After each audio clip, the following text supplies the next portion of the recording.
A very warm welcome. My name is Danny Rajan Jacob. I'm studying in Marine College, Kutikana, on first BCAB, and today I'm going to present you the video presentation for the Learning Beyond, which is related to some of the common mispronounced words, phrases, and also going to talk about some of the new words that have come through that I would like to share with you. So, firstly, let's begin with some of the common mispronounced words. The first one is the word library. So I've seen it in many places, that's why I've included in it that people spell it as library, Liberry. That's how they pronounce it. But the correct pronunciation is library. That's how you pronounce library. Okay, then the second word is salmon. It's the fish, the salmon fish.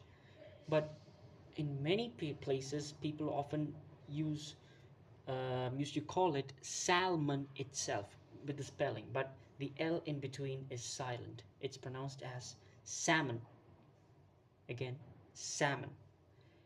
Then the third word is genre. Genre. I think you may come across this word many times, in especially it's used in the in certain movies or TV shows, just to see what kind of a genre is it.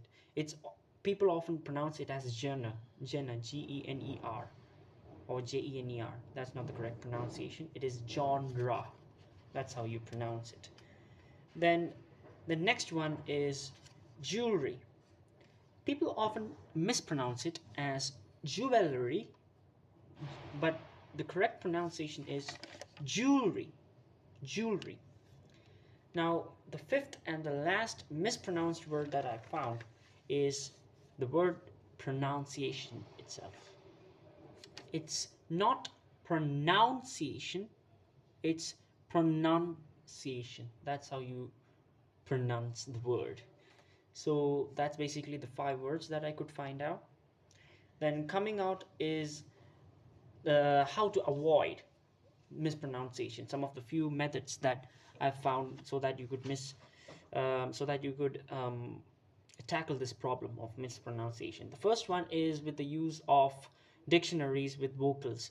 It is available online or in the platforms like YouTube, Facebook, or wherever it is. You can just refer to a dictionary and listen to that particular word with the voice command, especially in this world with full of AI and all sorts of stuff. It is pretty accessible. Then my personal method that I personally prefer is to compare, watch, and listen to the native speakers of English. That's one of the important and one of the most effective methods so that you could clear all your doubts.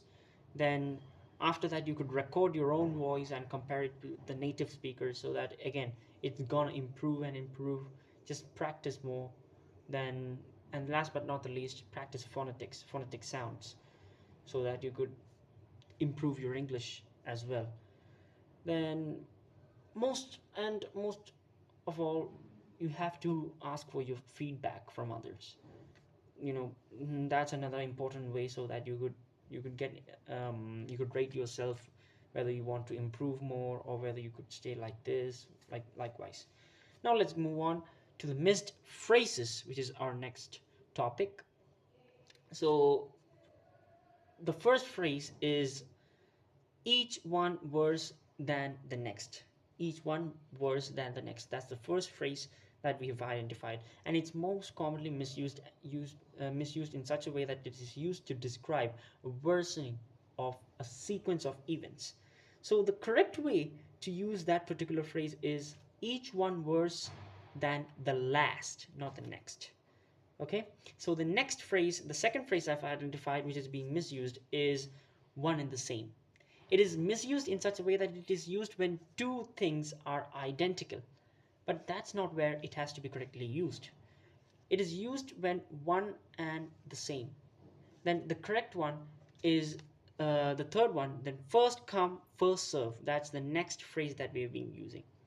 It's commonly misused in such a way that it suggests that the first person must serve the others. That's not correct. It is on the basis that the first come will be served first. Not, it's not that they're going to be serving it, it's like they're being served first.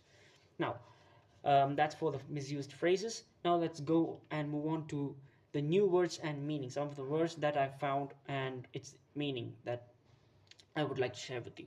The first word is languid. Languid, it's pronounced as languid, just like that. Then its meaning is nothing but displaying or having a disinclination for a physical effort. So that's this particular word is most commonly used while we compare it.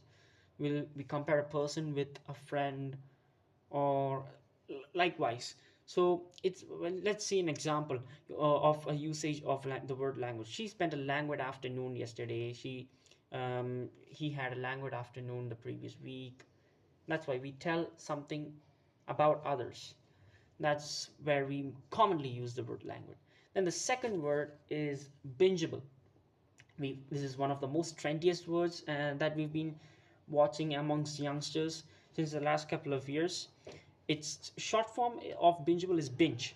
So its meaning is pretty simple, which is that something like a TV show or a series that we often watch, we are intrigued into it and we want to watch it again and again continuously without any break or sorts, that we are attached to it.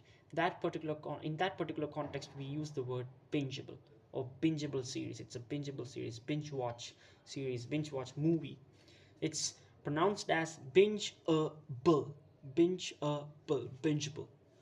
Then, for example, likewise, I said a sentence. That crime thriller drama movie, it was a bingeable watch. Or this crime drama is totally bingeable. Likewise. Now we have the third word, which is no cap. So cap basically means something that is faulty or something that is not true. So the word no crap means that it is used to assure that someone is being truthful or someone is not lying. That's what no cap means. And for example, let me tell you a sentence. Like one is speaking about a movie. So he's telling, "Oh wow, this is the best movie I've watched since the last couple of years." No cap. Which it simply means that he's indicating that that's the best movie he's watched, and he's being truthful. He's not lying. That's simply the meaning of it. Not being lying to the one who's opposite to you. That's what the meaning of no cap is. So likewise, overall, let me share you my one of my personal experience.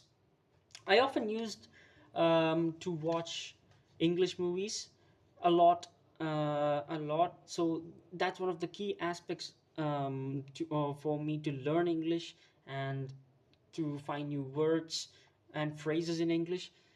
And for someone who's trying to learn English quickly along with its particular slang or the way of of talking, I've already mentioned a couple of methods. But above that, if you ask me personally, I prefer them just to read books and likewise listen to native speakers. It's going to be really helpful.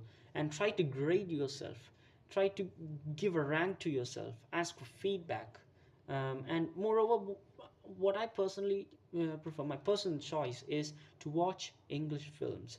Just no matter what the genre is, you could watch English movies which are of any type or any genre. Do watch English movies, no other languages. If you want to improve English, you have to watch English movies. So that's one of the main mantras to my success. If I That's what I consider my success in. So yeah, so then speak in English as much as you can, whether it's to your friends, colleagues, whatever it is. So yeah, that likewise you will practice more words communicating. That improves the communicating skills, your slang in English. Try to improve the slang. That's one of the key aspects. So that's what I have come across in this video presentation. I've Hope you like it.